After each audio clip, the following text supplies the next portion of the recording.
केला बेचने वाली चुड़ैल।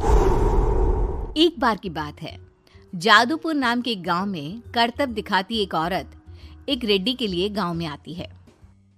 आइए आइए मेहरबान कदरदान, खाइए रोहड़ा के ताजे ताजे केले। कभी खाए नहीं होंगे ऐसे केले, पीले पीले केले खाइए।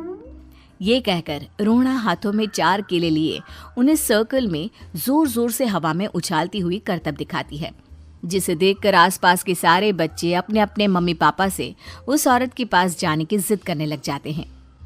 पापा, ऐसा तो सर्कस में बॉल से होता है ना, ये आंटी तो केले से कर रही है। चलिए ना पापा, देखते हैं। रोहड़ा एक पतली सी तार पर चलती हुई केलों से करतब दिखाती है। आते जाते सभी लोग बाहर रुककर उसके करतब देखते हैं और वाह वाही करते नहीं थकते। जैसे ही एक आदमी पास आकर उसे पैसे देने लग जाता है, तब वो कहती है, अरे नहीं नहीं साहब, मैं करतब तो बच्चों के मन को बहलाने के लिए करती हूँ। धंधा तो मेरा केले का है।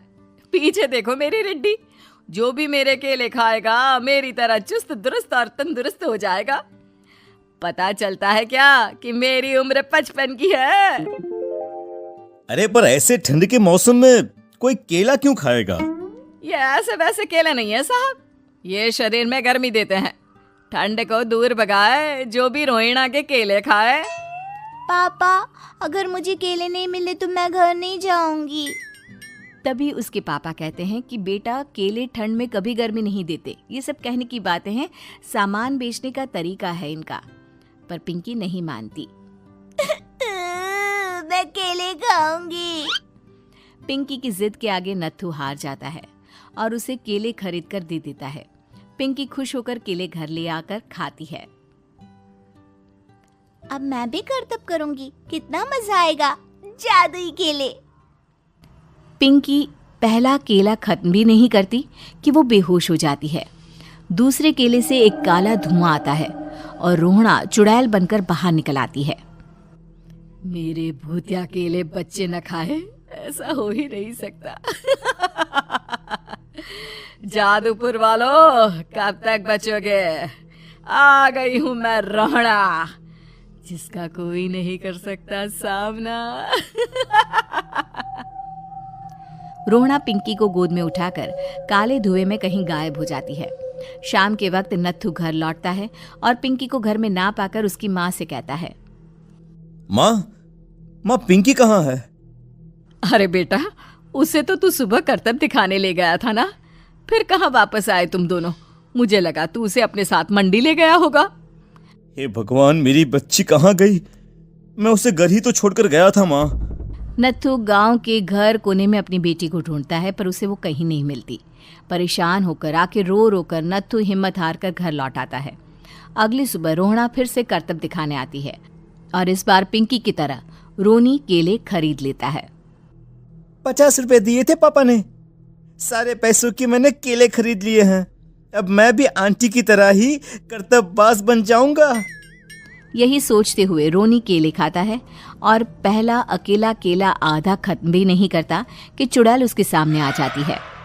मेरे साथ चलने का समय आ गया है रोनी।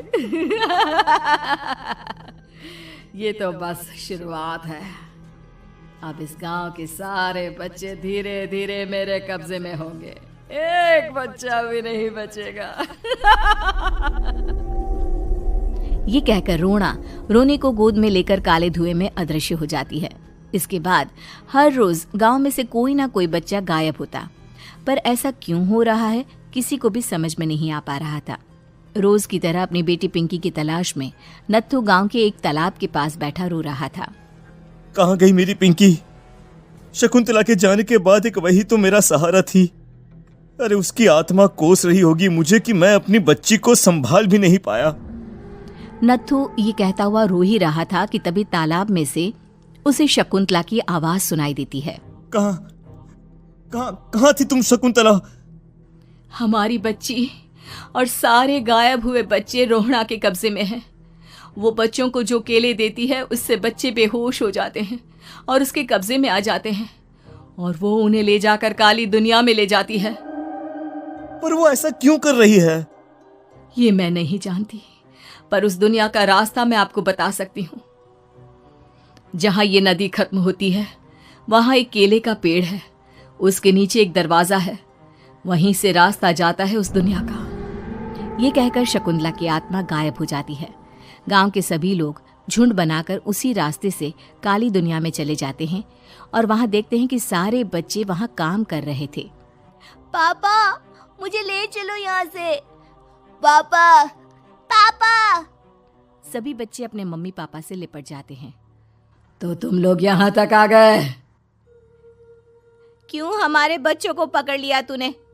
तुझे शिकार ही बनाना है तो ले, हम सब आ गए हैं, हमें खा ले।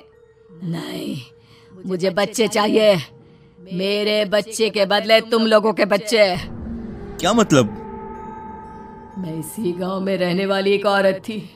केले की चोरी के इल्जाम में मेरे बेटे को गांव वालों ने इतना मारा कि वो मर गया। उसी दिन मैंने ठान लिया कि गांव वालों का भी वही हाल करूंगी। कुछ दिन बाद बेटे के चले जाने के दुख में मैं भी मर गई और मेरी भटकती आत्मा एक चुड़ैल बन गई। और फिर मैंने बदला लिया तुम सबके बच्चे छीनकर। बर्दाश्त नहीं कर पाए ना? सोचो मुझ पर क्या बीती होगी। हमें माफ कर दो रोना। पता नहीं ये किसकी गलती थी, पर हम सभी माफी मांगते हैं। हमारी खुशियां लौटा दो, तुम भी तो एक माँ हो। गांव वालों की बात सुनकर रोना का मन पिघल जाता है और वो बच्चों को छोड़ देती है। उसके बाद काली दुनिया बच्चों के लिए जादुई दुनिया बन जाती है। अब कोई भी कभी भी वहां आ जा सकता था।